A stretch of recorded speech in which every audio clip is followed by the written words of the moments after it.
Hello everybody, welcome back to another ChatGPT tutorial. In this one, I'm going to show you how to give ChatGPT real-time search access, and it's super easy and it's free.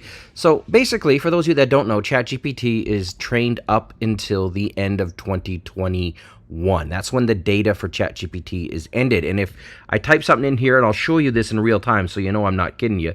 What year or how old, here we go, how old is Queen Elizabeth II? Now, for those of you who don't know, she just passed away a little while ago here. And in this one, it says, yeah, she was born on 26 and she's 95 years old as of September 2021. So that proves that ChatGPT only goes up to the end of 2021. If I click a new chat and I click this little button here, web access, and you'll see here, I've got a web access and I'm using this here. It's called Web Chat GPT. It's a free Chrome extension. Let me ask the same question. How old is Queen Elizabeth? And watch this. The second.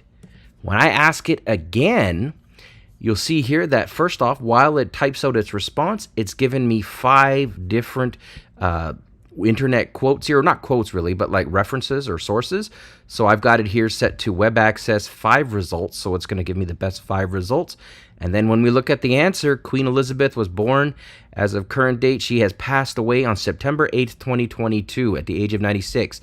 The first time we asked it without the internet search access, it did not, it assumed that it was still alive, or it did not know the exact information. So this shows you that this is the real deal. Now let me show you where you can get it. Here's the link. Basically it's called Web Chat GPT, and it's basically Chat GPT with internet access. That's its whole thing. I'm going to put a link in the description below.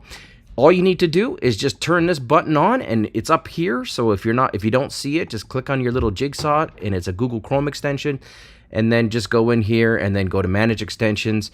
Make sure it's turned on. So right here, off, on, and presto, there you'll see it. And that's all there is to it, guys. Thanks for watching.